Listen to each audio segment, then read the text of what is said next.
ఇంటి దొంగను గుర్తించకపోతే ఇల్లు గుల్లవుతుంది. నాయకులు తమ చుట్టూ ఉన్న కంత్రిగాళ్లను గుర్తించకపోతే వారి పొలిటికల్ లైఫ్ ఆగమవుతుంది. ఉమ్మడి వరంగల్ జిల్లా వర్ధన్నపేట నియోజకవర్గంలో కాంగ్రెస్ ఎమ్మెల్యే నాగరాజు ఇప్పుడు అదే పరిస్థితి ఎదుర్కొంటున్నారట.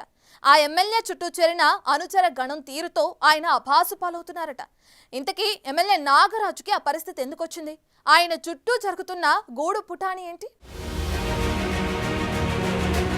వరంగల్ జిల్లాలోని వర్ధన్నపేట కాంగ్రెస్ ఎమ్మెల్యే కేఆర్ నాగరాజు తన తొలి ప్రయత్నంలోనే బలమైన బీఆర్ఎస్ అభ్యర్థి ఆరూరి రమేష్ తో తలపడి గెలిచారు. దాంతో తర్వాత చాలా మంది ద్వితీయ శ్రేణి బీఆర్ఎస్ నాయకులు నాగరాజు చెంతకు చేరారు. ఎన్నికల ముందు నుంచి నాగరాజు గెలుపు కోసం పనిచేసిన నేతలను కాదని తామే అన్నింటా ఆధిపత్యం చూపించే ప్రయత్నం చేస్తున్నారు. దీంతో రాజకీయంగా తొలి అడుగులు వేస్తున్న నాగరాజును వలస నేతలు తమకు అనుకూలంగా మార్చుకునే ప్రయత్నం చేస్తున్నారని కాంగ్రెస్ శ్రేణుల్లో చర్చ జరుగుతోంది.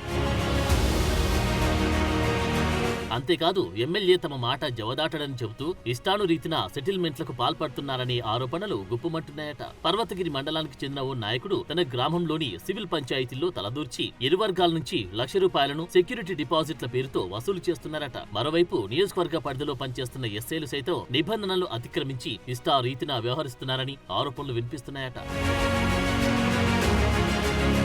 ఎమ్మెల్యే నాగరాజు పోలీస్ కమిషనర్ గా రిటైర్డ్ కావడం, పోలీస్ డిపార్ట్మెంట్ లో సంబంధాలుండడంతో తాము ఏం చేసినా చెల్లుతుందనే ధీమాతో కొంతమంది ఎస్ఐలు అత్యుత్సాహం ప్రదర్శిస్తున్నారట. వర్ధన్నపేటలో ఓ ఎస్ఐ తన పరిధిని అతిక్రమించి స్టేషన్ కు వచ్చిన బాధితులను బెదిరించడం, ప్రశ్నించిన వారిపై అక్రమ కేసులు నమోదు చేయడంతో పోలీస్ కమిషనర్ కి వరుస ఫిర్యాదులు వెళ్లాయట. దీంతో కొద్ది రోజుల క్రితమే వరంగల్ పోలీస్ కమిషనర్ బదిలీ వేటు వేశారు.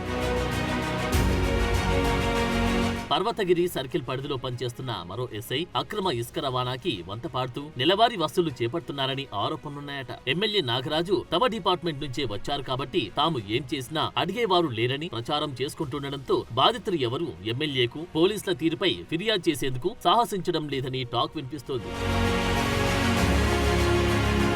గతంలో కాంగ్రెస్ పార్టీ నుండి ఎమ్మెల్యేగా గెలిచిన కొండేటి శ్రీధర్ అనుచరులుగా పనిచేసిన అసన్పర్తి, పర్వతగిరి, మడికొండ మండలాలకు చెందిన కొత్తపల్లి నాయకులు ఇప్పుడు ఎమ్మెల్యే నాగరాజు అనుచరులుగా మారిపోయారు. కొండేటి శ్రీధర్ వెనుకే ఉంటూ అక్రమాలకు పాల్పడి కోట్లల్లో వెనుకేసుకున్న ఆ నేతలు 5 ఏళ్లలో కొండేటి శ్రీధర్ రాజకీయ భవిష్యత్కు సమాధి కట్టారని టాక్ నియోజకవర్గంలో ఉందట. ప్రస్తుతం ఆ నాయకులే ఇప్పుడు నాగరాజు చెంతన చేరారని కాంగ్రెస్ పార్టీ అభిమానులు గుసగుసలాడుకుంటున్నారు.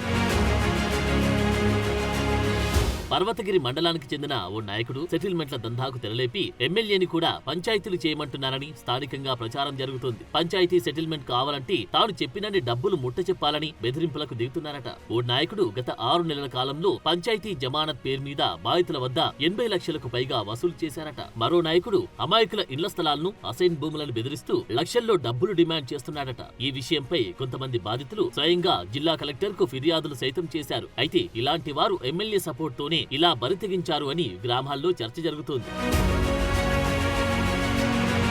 నియోజకవర్గ వ్యాప్తంగా ద్వితీయ శ్రేణి నాయకులు చేస్తున్న సెటిల్మెంట్లు ఎమ్మెల్యే నాగరాజు దృష్టికి రావట్లేదని, బాధితులు నేరుగా ఎమ్మెల్యే వద్దకు వస్తే ఆ నాయకులను పార్టీలో నుంచి వెళ్లగొడతారని కొంతమంది కాంగ్రెస్ శ్రేణులు చెప్పుకుంటున్నారు. కానీ తన పేరు బదనాం చేస్తున్న నాయకుల గురించి ఎమ్మెల్యే నాగరాజుకు చెప్పేందుకు మాత్రం నాయకులు ససేమిరా అంటున్నారట. క్షేత్రస్థాయిలో జరుగుతున్న విషయాలు ఎమ్మెల్యే దృష్టికి రాకపోవడంతోనే కొంతమంది జాదుగాళ్లు గ్రామాల్లో రెచ్చిపోతున్నారని సీనియర్ కాంగ్రెస్ శ్రేణుల్లో చర్చ జరుగుతోంది. తొలిసారి ఎమ్మెల్యే కావడంతోనే ఎవరిని నమ్మాలో, ఎవరిని తన అనుచరులుగా చేర్చుకోవాలో తెలియక ఎమ్మెల్యే సతమతమవుతున్నారని రాజకీయ పండితులు భావిస్తున్నారు. ఇదే అదునుగా కొంతమంది ద్వితీయ శ్రేణి నాయకులు, అధికారులు తమ ఇష్టారీతిన ప్రవర్తిస్తూ ఎమ్మెల్యే నాగరాజు పేరును డిఫేమ్ చేస్తున్నారని అంటున్నారు. ఆ క్రమంలో ఇటీవల ఓ నాయకుడిని అక్రమ వసూళ్ల దందాపై బాధితులు ఎమ్మెల్యేకు ఫిర్యాదు చేయడంతో అతన్ని దూరం పెట్టినట్లుగా తెలుస్తోంది. జనహిత పాదయాత్ర కార్యక్రమానికి సైతం ఆ నాయకుడిని దూరంగా పెట్టారట. ఈ ఘటనతో నియోజకవర్గంలోని గ్రామాల్లో జరుగుతున్న విషయాలు ఎమ్మెల్యే దృష్టికి వెళ్లట్లేదని, అందుకే కొంతమంది నేతలు గ్రామాలపై పడి దోచుకుంటున్నారు అని తాజాగా చర్చ జరుగుతోంది. ఏది ఏమైనా నియోజకవర్గ ప్రజలకు ప్రతినిధిగా ఉన్న ఎమ్మెల్యే తన చుట్టూ ఉన్న నాయకుల వ్యవహార శైలిపై నిఘా ఉంచాల్సిన అవసరముందని ప్రజలు సూచిస్తున్నారు. లేకుంటే అవినీతి అక్రమాలకు పాల్పడుతూ ఎమ్మెల్యే పేరుని బదనాం చేసి ఆయన పొలిటికల్ కెరియర్ ని డ్యామేజ్ చేస్తారని రాజకీయ విశ్లేషకులు సలహాలిస్తున్నారు.